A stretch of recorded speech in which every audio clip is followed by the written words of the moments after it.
World exclusive, and it actually came out last night, but it's in the paper version today. A White Pill and Movie Snuggles, the truth about Harry and me. And it's penned, I think there's four double-page spread from the Sunday editor-at-large, the Mail on Sunday editor-at-large, Charlotte Griffiths, who joins us in the studio now. Morning to you, Charlotte. Wow. Morning. What was this like to write after so long? It was difficult to write because I had no intention of ever writing it. These Facebook messages, that little moment in time in my 20s, was just consigned to history as far as I was concerned. But of course, I was dragged into court, as were my fellow journalists. It was totally traumatic, and I had to sort of prove my innocence. And so I had to say, look, of course I need Prince Harry. Here are the Facebook messages. It was quite cathartic to write. I think I had to clear the air because there was a lot of trolling afterwards suggesting, all sorts of crazy conspiracy theories. And I just had to say, very simply in this piece, for a moment in time, I wound up in this royal world, in their friendship circle, and I kept some of those secrets. I mean, this was pertinent to the case, wasn't it? Because he was sort of claiming he didn't really know you, and how was information getting out? So that's why it was relevant to sort of show that you had actually known him and swapped numbers and what have you. Yes, because Harry's case was based on the fact that his circle wasn't leaky, and he had this watertight circle. And I remember, because I was with him. I was with that lot in the late 20s and early 2010s, in our 20s. And we all remember that time. He was quite leaky. His world was, as he said in Spare, a bit wild. Like, there's a picture of him there topless in Vegas. He then played strip billiards. He used to fall out of nightclubs. We've all seen that photo of him falling out of Bougie nightclub. Well, I used to go to Bougie nightclub every Tuesday.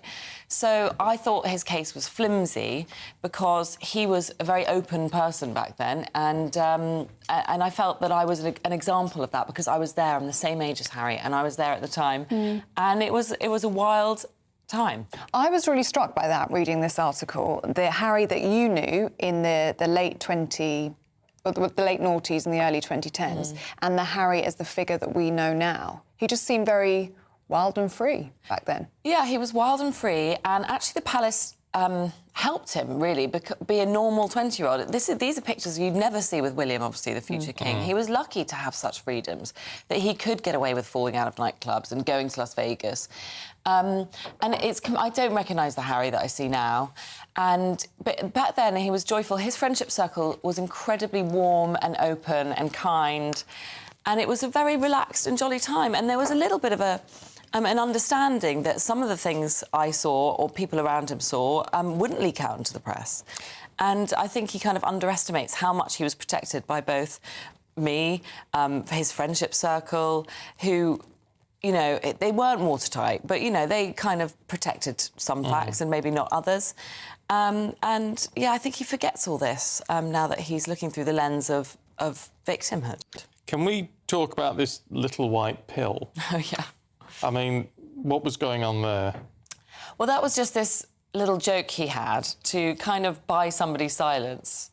He sort of said, "Oh, pop this in your mouth," and then, I suppose if you've then taken drugs, then he can sort of hide behind that, and that, I think that was his little tactic. But I really did. I spat it straight into my napkin because I just thought.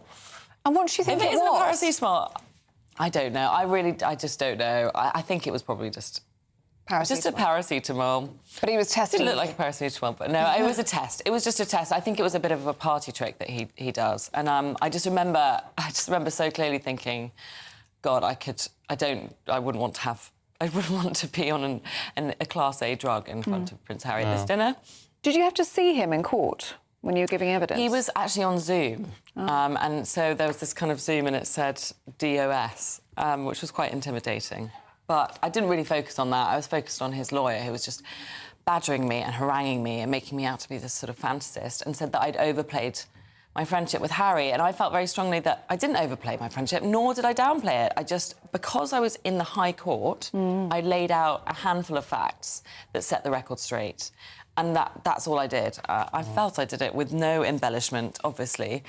And so it was just so awful to kind of be harangued and made to feel like a sort of fantasist in the High Court. Is it cathartic to write something like this? Because when this case was ongoing, and some of it obviously was being reported in the media, but you were coming on here doing newspaper reviews, and I mean, one thing you said is, you cannot ask me about any of this while this. So you were having to appear on the media while saying nothing about any of it. Yeah, that was really challenging. But of course, until the decision was made 2 days ago, we just couldn't comment on it. You know, we had to let the judge make his decision without being influenced by, you know, all of us journalists sort of saying how awful the experience was. And I think he made the right decision, and he, you know, completely vindicated us. And I had 2 paragraphs in the statement saying that he thought I was a credible and reliable and honest witness. And I felt I was. And during the trial, it was so funny because it felt like revising for an exam in the build-up, and I was very nervous about it. But once I got going, giving my evidence, I realised I knew all the answers because they were literally just reality of what had happened. They were in my head. They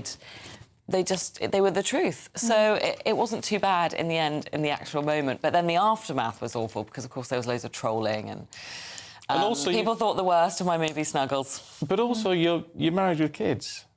Yeah, it was hard on the husband. I'm not going to get out the tiny violin because I know that if you're a journalist, you dish it out and you've got to take it. Yeah. But I did feel bad for my husband because, you know, nobody wants to sort of know about your wife's 20s. You know, I married him when I was 34.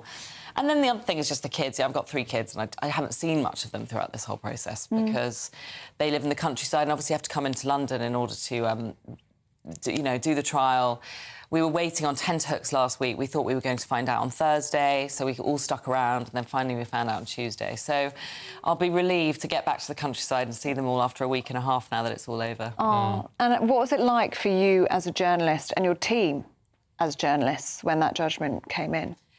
It was actually amazing. It was one of those things where you had this weight on your shoulder. You didn't realise quite how heavy the weight was, but then when it was lifted, you just felt, we all just felt amazing. We didn't immediately whoop and cheer and get champagne out. I think we were all trying to be quite measured, but there was a bit of a hugging and squeezing of each other kind of moment, and, you know, a few tears.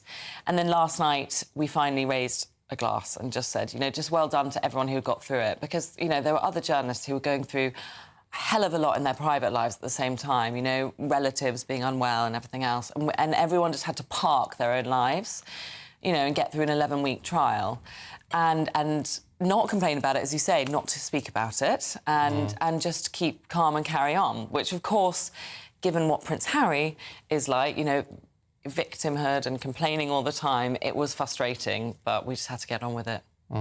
It's fascinating to hear your perspective of it really all. is. And you've been vindicated.